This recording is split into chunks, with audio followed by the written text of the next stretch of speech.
2020.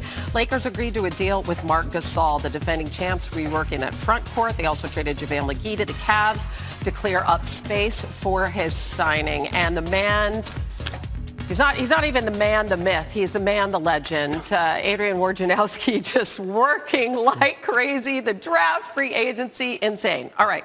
So obviously the Lakers aren't resting on their laurels, right? So they trade for Dennis Schroeder. They add Gasol. They add Montrezl Harrell. What are you hearing about everything they're doing this offseason? Well, it's pretty rare when a defending champion actually upgrades their bench and upgrades on players who helped them win a title. Rajon Rondo went to Atlanta. Dwight Howard goes to Philly. So they bring in Dennis Schroeder in a trade, a sixth man of the year candidate.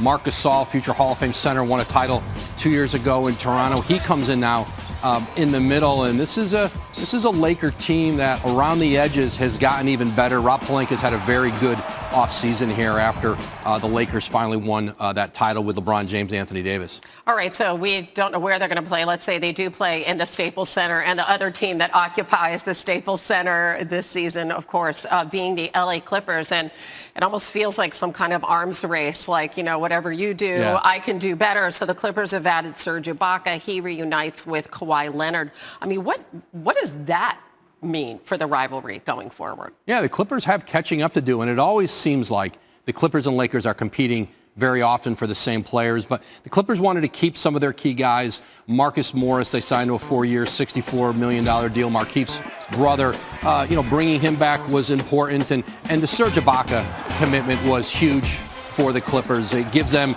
a veteran front court player, can play both spots, and they still have more work to do. Luke Kennard comes in from Detroit, who can play both guard spots, give them some good minutes there. And, they still have a few more roster spots. Reggie Jackson, who they signed last year, he's a possibility.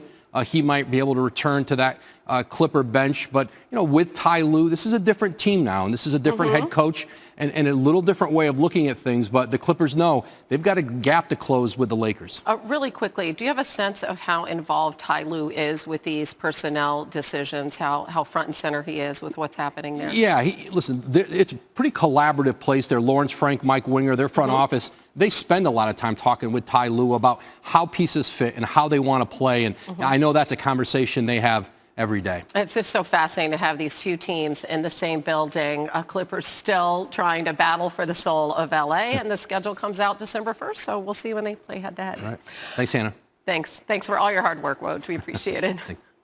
For NBA insider Brian Windhorst. So can we start with Giannis, our two-time reigning NBA MVP, because he enters the final season of his contract, as we all know, but he could sign the Supermax, 5 years, $228 million, to remain with the Bucks. What sort of ripple effect could that have, Wendy, on the rest of the league going forward?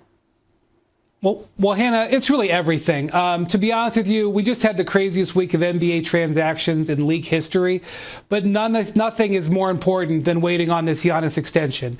If he extends, the Bucks are the gigantic winners of this offseason.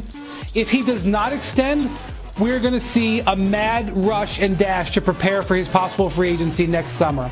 And if you look at moves that teams have made across the league, whether it's the Miami Heat signing 4 players to 1-year contracts, whether it's the Toronto Raptors tailoring the contracts of their players so that they have more room next year, or the Dallas Mavericks making trades to clear off guaranteed money, those teams believe there's a chance that Giannis may not sign it. And so the whole league, in one way or another, is sitting